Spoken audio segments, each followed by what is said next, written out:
Hello and welcome, and in today's video I'm going to show you the top 10 most OG Ark Tames. So without further ado, let's get straight into it. In at number 10 we have got the Mosa, and this creature is here for many reasons, namely that it kind of changed the shape of the ocean biome back in those early stages of Ark, as I'm pretty confident this wasn't really hugely accessible in the early stages of the game. At least I didn't really get into it until like 2016, but I'm not sure if they're around on launch or not. I only really remember the megalodons as sea creatures.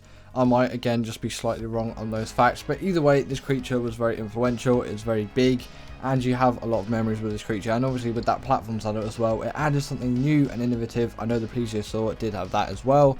It was actually quite a big thing when that creature came out as well, so I guess it's of a similar era to that, and it just really changed the ocean biome in a way. And nowadays it is definitely quite outdated, but back then it was such a cool creature and I still have a memory of it, and it really is one of the OGs. Next up we have got the Casteroides, and this creature is here because when it came out I just used this thing so much, and with that smithy as its platform saddle, like, I just really liked that feature. It seems really cool, new and innovative to me. Not sure if the RG did have it at the time, but this definitely did have it back when it released. They also could swim pretty fast as well, and although I didn't spend too much time in the water back then in those days, I still did enjoy going around and just exploring the underwater aspects of the game occasionally, and it was just nice to have a speedy-ish way of travel as well.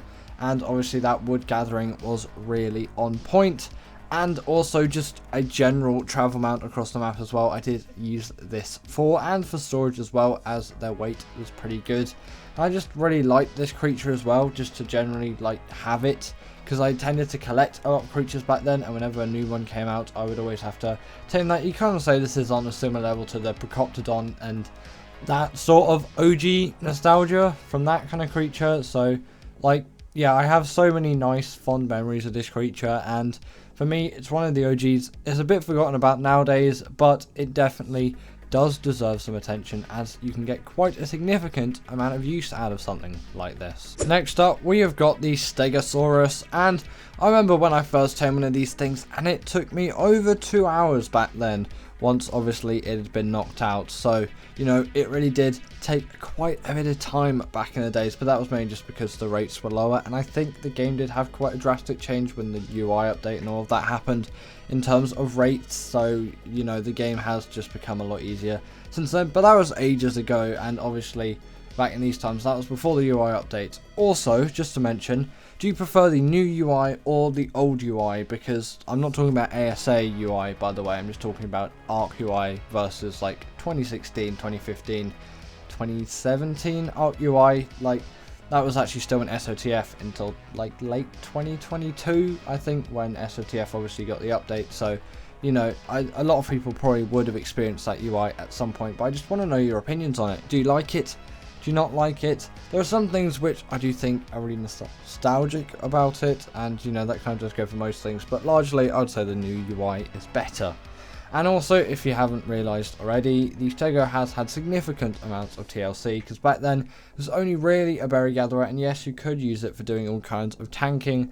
It's now an even better tank with those plate modes, obviously, but back then didn't have it. But still, it's so nice to see that Wildcard did give it some love with the TLC update, and it's revitalized this creature even more, as it is definitely a staple as one of those OGs, and you really can't forget the Stego when talking about general things in Ark. It just needs to be in every conversation with OG Ark creatures, and that is why I've put it on the list. Next up we have got the UT, and I have just such fond memories of this creature.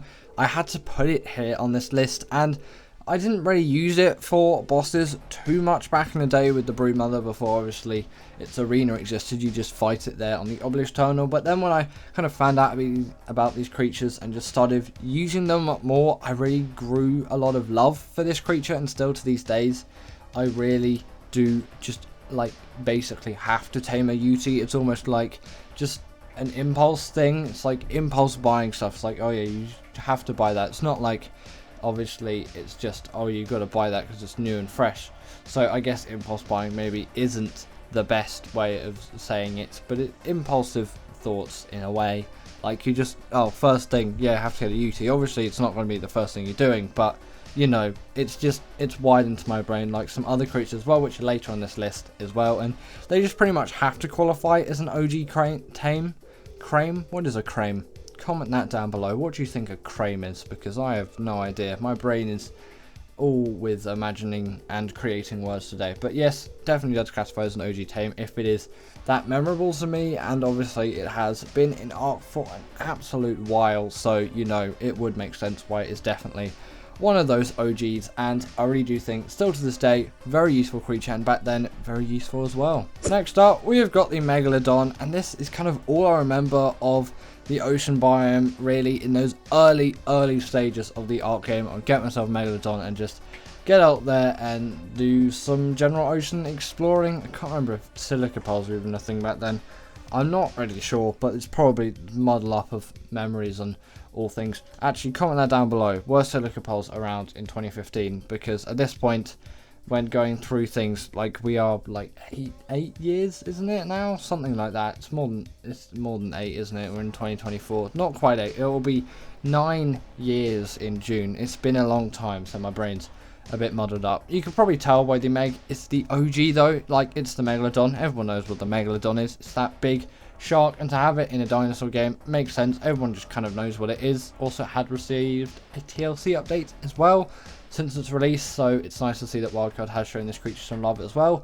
And in my opinion, it's surprisingly underrated nowadays, and there's an X variant on Gen 1, so if you have Gen 1, definitely recommend Taming Megalodon there.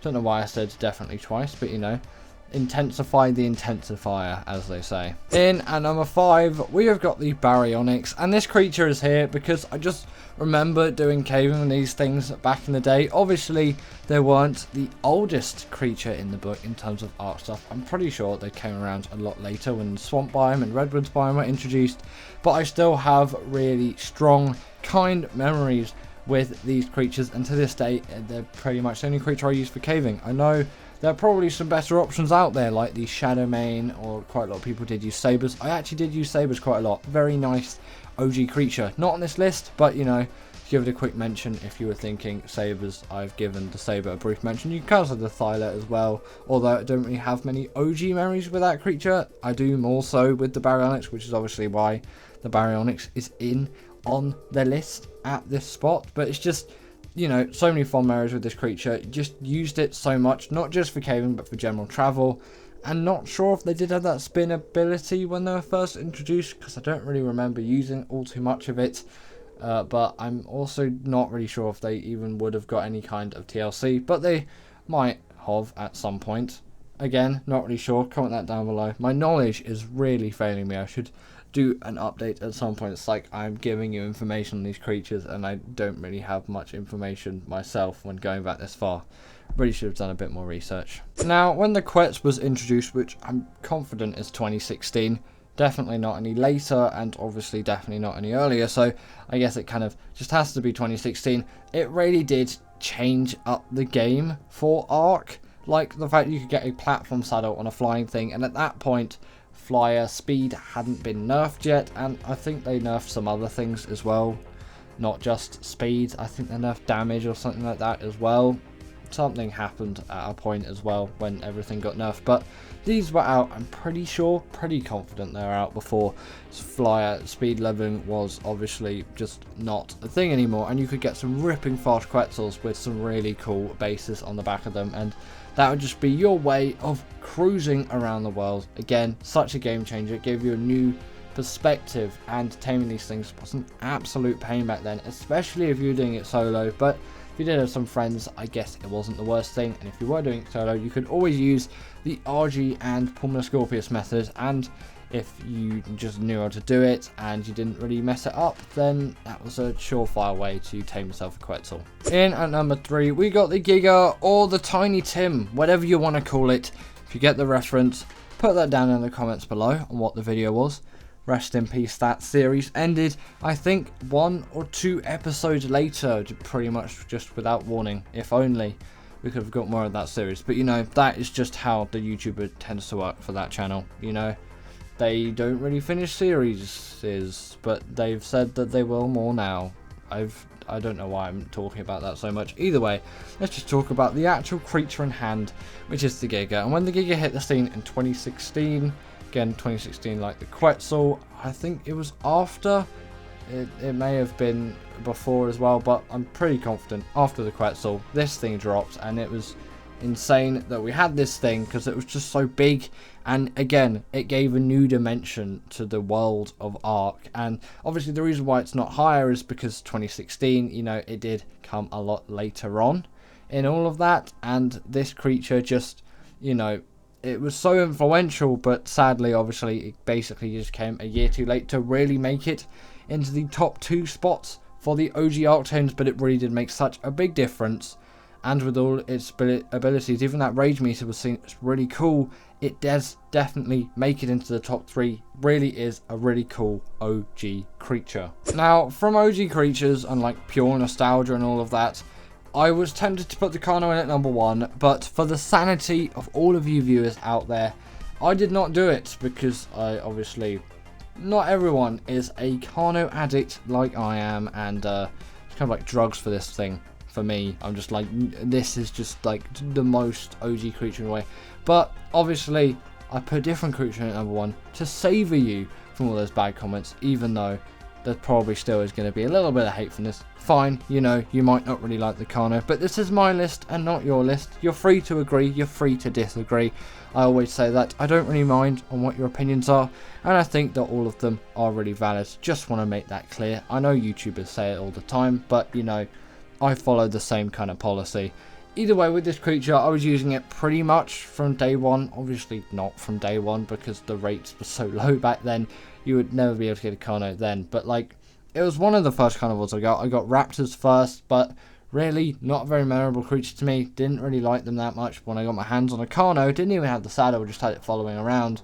And obviously named it Connie Dave because of the same YouTuber with the Tiny Tim thing. So, you know, thanks for all of the memories. It just adds even more to the OG-ness. If you know what I'm talking about, you know what I'm talking about. If not, this is going to sound all really confusing to you, and I'm sorry for that, but for all the people that do get it, they will definitely be enjoying this.